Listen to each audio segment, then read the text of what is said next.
Selamat petang, Madam Wong. Ya, saya. Ya, terima kasih banyak kerana telah meluangkan masa untuk kami. Sebagai sebahagian daripada tugasan kursus kami, saya sedang menerangkan realiti praktikal dalam profesional keguruan. Kami sedang mempelajari rangka kerja teori seperti kod etika perguruan dan standard guru Malaysia SGM 2.0. Okey, ini Saya memaham macam rasa berada dalam apa tu? Apa tu? Masuk matap macam rasanya. ingin memahami bahagian mana konsep-konsep ini benar-benar dilaksanakan di dalam bilik darjah. Okey, berdasarkan pengalaman luas Madam Wong, saya dan grup ingin mendengar pandangan cikgu tentang kualiti peribadi yang membantu seseorang guru kekal dalam profesional ini serta memperubahkan cikgu telah disaksikan dalam bidang pendidikan selama bertahun-tahun. Madam Wong, berapa tahun sudah menjadi cikgu? Ini tahun ke-24. 24. Kita mulakan dengan soalan satu lah, bahagian satu, etika profesional.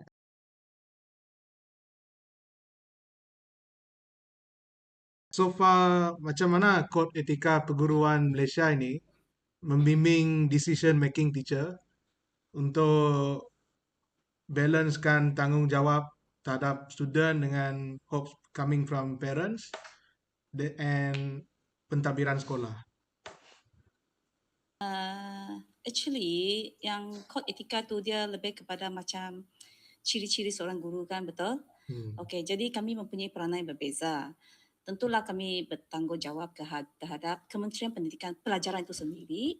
Lepas tu kepada pihak sekolah, masyarakat, ibu bapa lah dan pelajar sendiri. Tapi ya, walau bagaimanapun kami punya fokus utama masih kepada pelajar.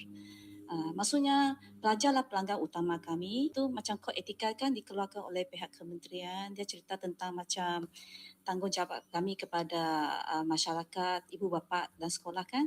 Tapi kami punya fokus utama masih terhadap pelajar.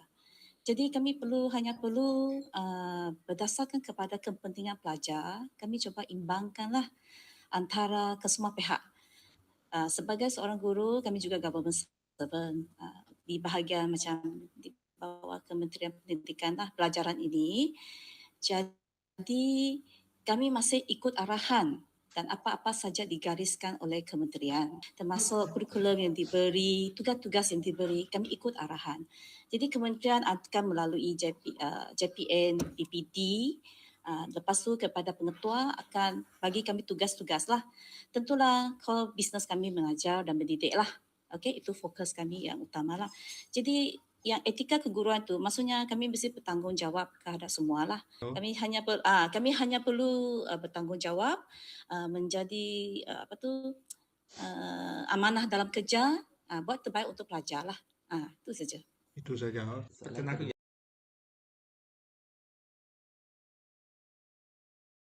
Okay. Soalan kedua, teacher. Soalan kedua, Medan.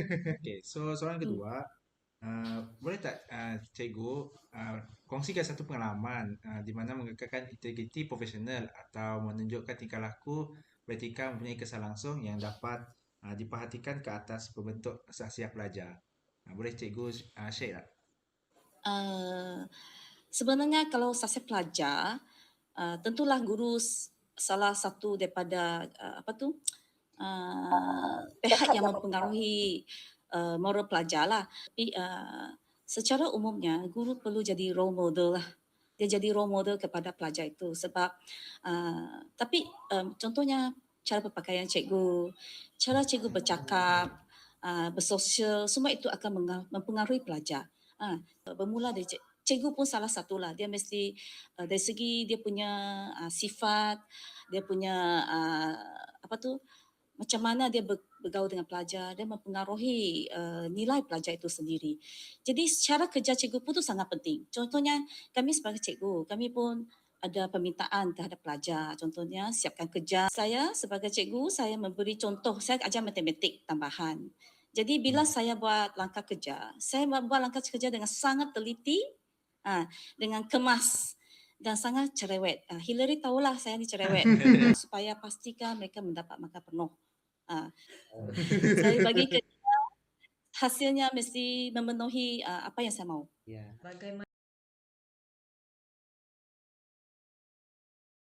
Manakah cikgu secara aktif menyepadukan standard ini ke dalam amalan Pedagogi.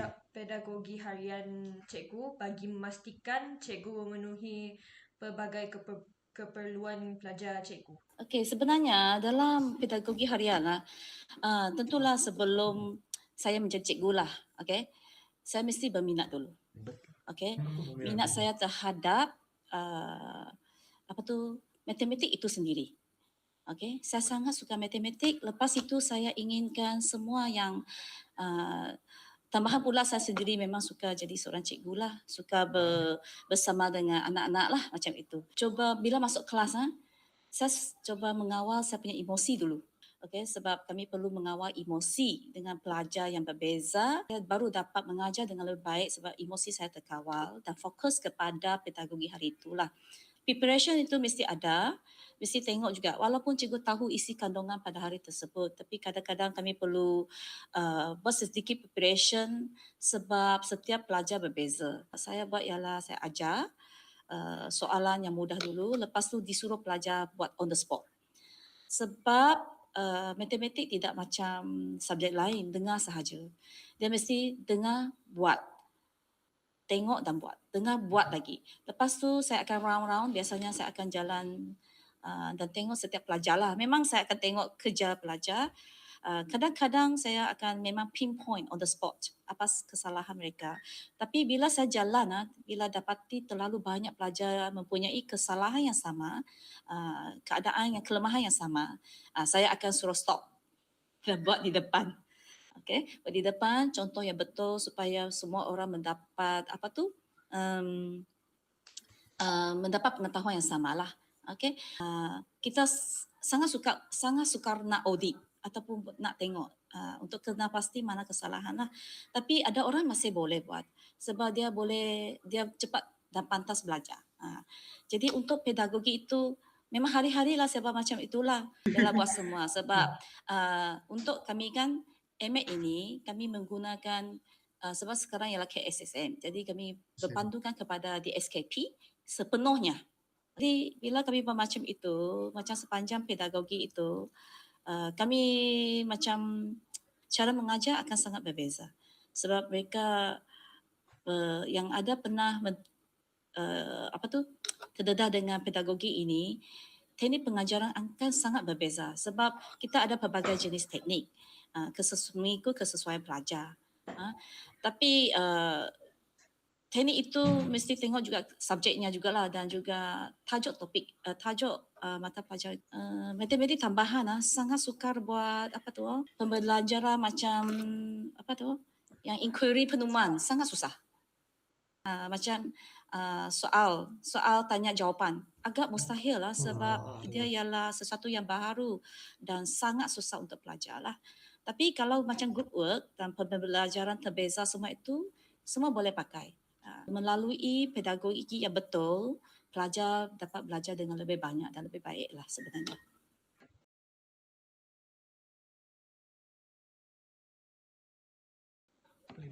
Kau Aku kah? Lima. Okey. Soalan kelima.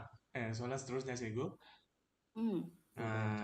Melangkaui pengetahuan akademik dan pedagogi, apakah kualiti peribadi khusus yang penting dalam membantu cikgu mengekalkan minat dan mengelakkan burnout sepanjang tahun? Macam mana boleh bertahan Itu kan. Tentulah yang pertama mesti minat dulu. Kalau tidak ada minat dan tidak suka, kamu tidak dapat tahan. Memang itu ialah realitinya. Kalau kamu sangat suka, contohnya you ambil kursus sains, you sangat suka sains. Lepas tu pada masa yang sama anda nak kongsikan pengetahuan sains kepada pelajar. Jadi itu yang pertamalah minat itu. Lepas tu sebab setiap hari bila mengajar tu hari-hari anda berdepan dengan pelajar. Kedua, bagi saya lah, mesti sayang dengan pelajar. Kamu mesti sangat sayang kepada pelajar. Kalau kamu sayang mereka macam anak sendiri, kamu memang akan rasa dia akan sangat sabar. Maksudnya akan kawal emosi lah. Memang kadang-kadang cikgu akan hilang kawal. Sebab anak-anak sekarang, pelajar sekarang sangat fragile. Bila saya pelajar, kami dapat layan mereka dengan lebih sabar. Lepas tu, saya untung sikit sebab saya ada colleague yang sangat bekerjasama. Okay? Maksudnya dalam satu panitia, panitia saya hari ini cuma 3 orang sahaja sebab yang lain sudah burn out. Okay, macam mana 3 orang ini boleh bertahan tahan? Sebab kami ada sama-sama support. Kami macam support body lah, kerjasama antara satu sama lain. Okay, kami akan macam buat streaming pelajar yang terbaik hinggalah pelajar yang lemah sebab kami untuk memudahkan kami menguruskan kaedah memilih kaedah pedagogi yang betul terhadap sasaran pelajar yang betul. Jadi bila macam itu, macam cikgu perlu bekerjasama. Jadi kami perlukan sokongan antara rakan sejawat. Kami benarkan pelajar kami mencari guru lain selain guru mata pelajarannya sendiri. Sebab saya sentiasa percaya yang setiap cikgu mempunyai teknik pedagogi yang berbeza dan pendekatan yang berbeza semasa mengajar. Jadi saya sangat tahan. Kami bekerjasama. Saya ada masa yang letih, ada rakan sekerja yang boleh membantu. Pihak ibu bapa pun sangat suportif. Di sekolah ini, parent sangat suportif, memang 100% menaruh kepercayaan kepada cikgu. Jadi mereka tidak marah cikgu berjumpa dengan parent itulah. Macam hari pelanggan lah, berkomunikasi dengan parent. Masalah kesihatan pun satu. Kalau cikgu itu keadaan kesihatan mental dan fizikalnya bagus, dia akan tahan juga sebenarnya. Tapi ada cikgu dia tertahan sebab dia pun ada masalah keluarga sendiri. Jadi kesihatan dari segi emosi dia sangat penting lah.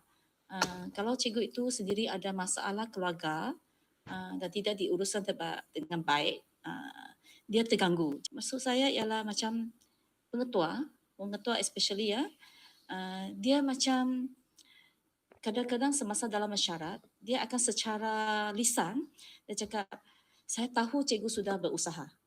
Bagi saya ayat itu sudah memadai. Maksudnya apa yang saya buat walaupun kadang-kadang tidak mendatangkan hasil lah yang ketara lah, tapi at least kami tahu kami dihargai itu.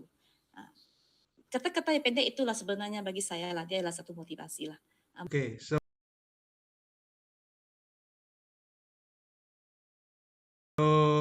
teacher sudah witness perubahan syllabus from KBSM dulu until KSSM sekarang kan teacher?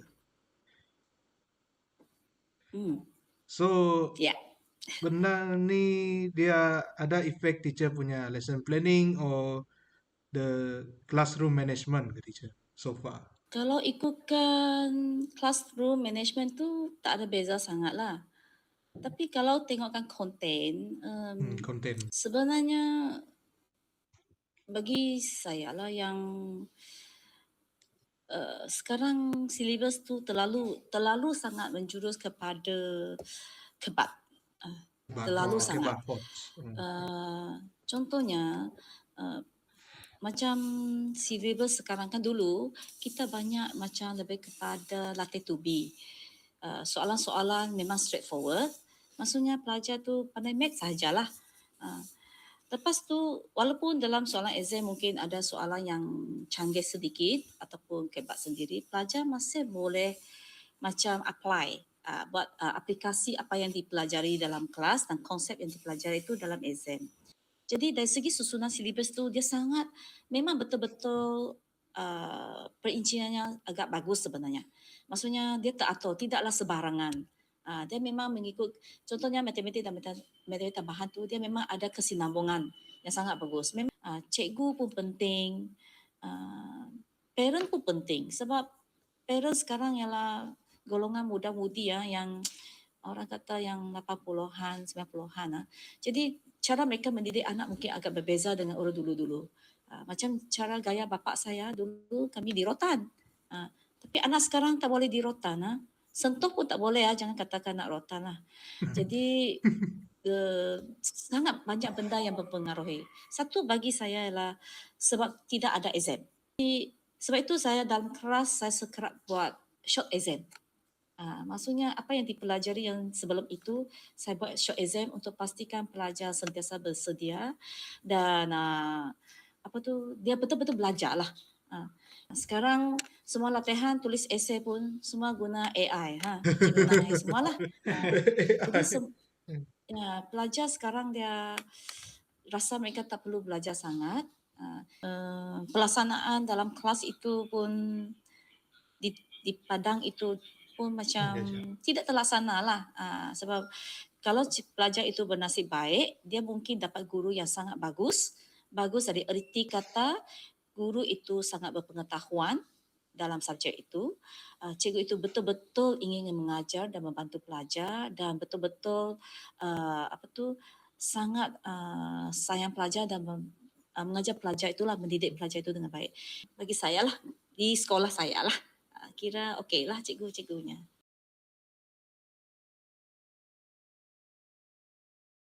Itu sajalah soalan dari kami semua. Terima kasih banyak Madam Wong atas jawapan cikgu yang sangat bernas. Kami amat menghargai masa ini dengan kebijaksanaan dan segala urusan cikgu akan berterusan sepanjang hayat. Terima kasih sekali lagi kerana sudi berkongsi pandangan dengan kami semua hari ini. Terima kasih. Okey, sama-sama.